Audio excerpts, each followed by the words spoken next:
Well, hello YouTube channel, it's Belmont here, and I wanted to bring it back to my newest guilty pleasure show that I watch on Hulu, Only Murderers in the Building. And this particular episode involves Steve Martin, as his character is picking a lock, which he learned to do on the TV show that he worked on called Brazos.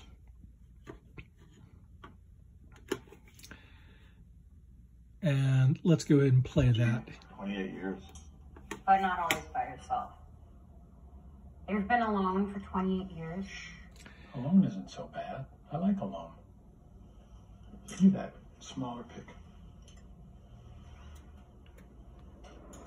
My father was a Charles. I'm a junior. It was the most consistent refrain of my childhood was how much I was like him. And it really was. We were both right-handed, but we used scissors with our left hand. We could both pick up just about any instrument and play it by ear. It would give us basic algebra for the other night. We turned gray at 47, white at 58. Yeah. People like my father. And then that's a compliment. And I said I was like him, but he was awful to my mother. Awful. Tried to make her feel small. Seemed to get pleasure out of it. Making her feel silly. Making her feel unsure of herself. So, at a certain point, I thought, well, we use scissors the same way, and we can play any instrument the same way. Odds are, alone isn't so bad. Obviously, it's mortifying to treat you like this. I actually do like the scene where he was doing this, even though his other hand was obscured, but it was obvious that he was using a tension wrench. And so I need a little help from somebody. You have to sell the apartment. Gonna try and fast. There we go. See how long that's going. It's the first time I've been alone in like ever. I tend to make packs wherever I go. When I was a kid, I had my party boys. That's too many reference for you. We were being old school, telling ourselves that. Anyway, me and my party boys, well, there were 4 of us and 2 were actual boys at the time. We would get into solving mysteries around the complex that we all lived in. So this stuff is not new. I mean, those were made up mysteries. At least most of them. And your Hardy Boys, where are they now?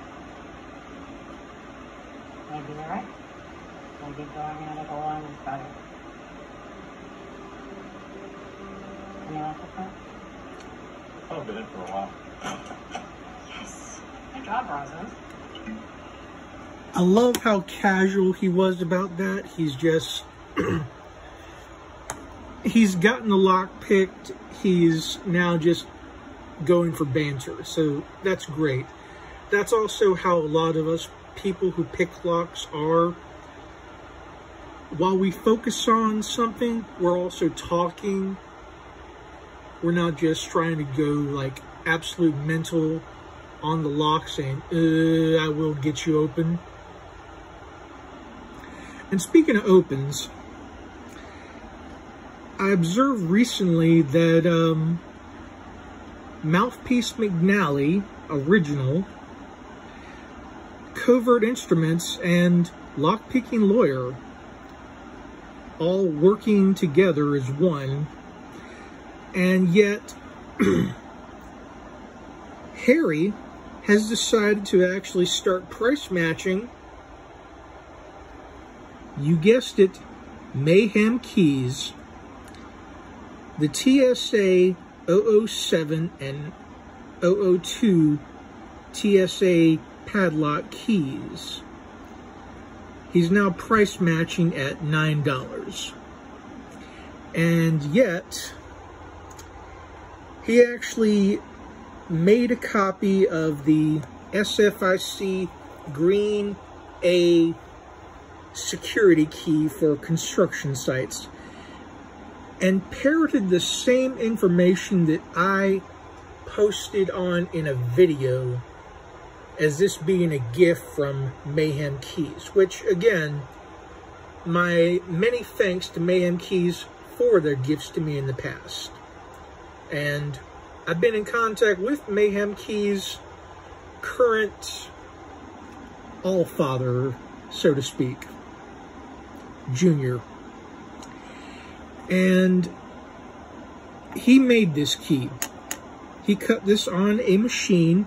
It's not fabricated or cast like Lockpicking Lawyer's doing with his Covert Instrument keys. This is actually cut on a machine. And while Lockpicking Lawyer is trying to sell this key that he cast for $10, I've heard it from Junior at Mayhem Keys himself that he would sell this key for $5. So if that scuzzy Lockpicking Lawyer who likes to suddenly start adding stuff to his website after looking at people's videos, how low can you go? We're going to do the limbo with your ass. You went down to $9 on these two keys. What are you going to do if Mayhem Keys goes even lower? Are you going to price match? And when he sells this key, eventually, maybe for $5, are you going to drop yours down to $4.99? I'm just curious. Anyway, I want to give big shout outs to my newest subscribers. You're helping to bump up the numbers on the channel. We're still at number 11 on the Blogsport list. Appreciate that. We are a small channel, or I am a small channel, the royal we. But I do what I can with what I got. Big props to Albert LaBelle. His banter has been especially witty and enjoyable. Little conversation here and there with Jeff and Things on Facebook. He is also well aware of Covert Instruments' bullshit now. And I'm glad that people are aware of what's really going on. Because you have to be aware in this world. Don't be blind. Because we all know that Harry is shilling himself and he's now using Mouthpiece McNally. So he wants to try and get as much business as he can while producing pieces of crap or keys that don't work in locks.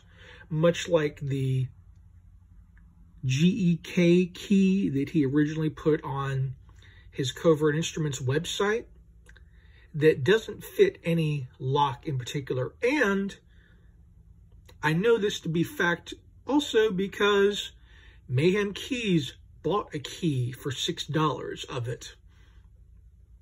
And when it didn't work in the locks that Lockpicking Lawyer said it would, he demanded a refund and got it. All $6 of it. So don't be dazzled by the bullshit of the bigger and so-called elites on Facebook and or the Locksport community. Educate yourself, be knowledgeable, learn. And don't foolishly buy anything that Covert Instruments sells. For a fool and their gold are soon parted. I want to say thank you to my subscribers, my fans, my associates and friends. And I hope y'all had a interesting but unique Groundhog Day yesterday. Have a good weekend. Enjoy yourselves. And as always, this is Belmont saying, stick around.